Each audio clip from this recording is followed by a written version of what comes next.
Nakaluspan! So ngayong gabi, nandito kami sa Bacolod.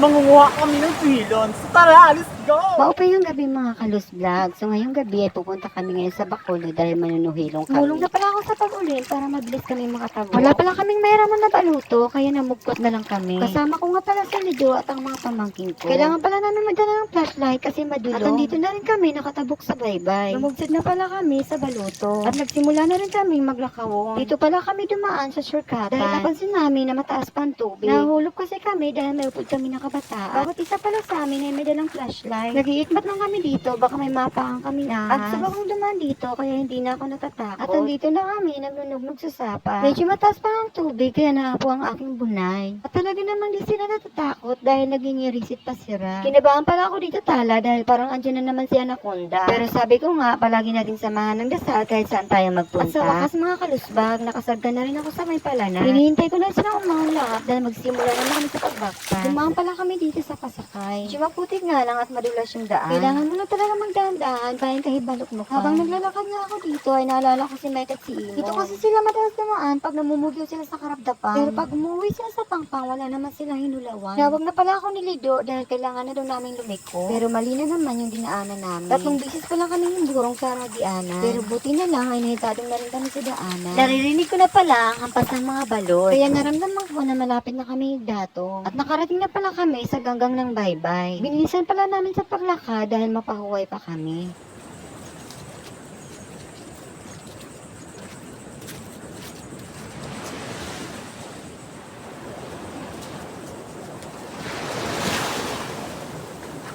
Mataas pa nga ang tubig kaya nag-decide kami na pumahuway muna kami sa kalawin nila Ime. Buti na lang at pinatuloy niya kami at pinaupo muna. Nagharing pala muna ako dito dahil marami ang namo. May dala palang yapi si Lido kaya nagdimdim muna sila ni Ime. Naging classmate ko pala si Ime nung grade 2 ako. Natutuwa nga ako dahil naalala niya na naging classmate niya ako. Nagpintuan muna kami hanggang sa mahob siya ng harap. At nag-decide niya kami na bumaba na kami at magsimula sa kamayapian. Nagsimula nga kami magsurot-surot sa kamayapian papunta sa ngarap. Nanga muna pala namin dito yung mga sihi. Sinabihan ko nga pala sila na magburublog kami para marami kaming hiputan. Sabi ko nga pala sa kanila na eras-erasin na yung spot dahil yan ang aming sinyasa. At hanggang dito muna mga kalusbag. Bye! Hello! Hello guys! May nakita akong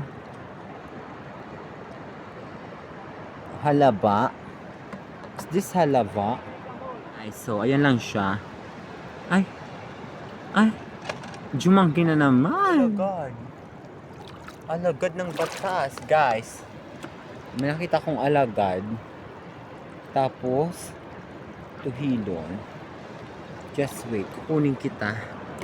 Pero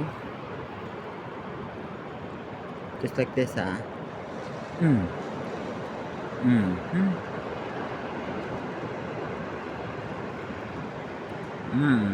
Diba? Wow! Ito pa mga kalusbag. Yun. Ano?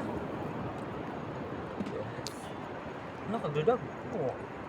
Ang agos lang kuan. Guys.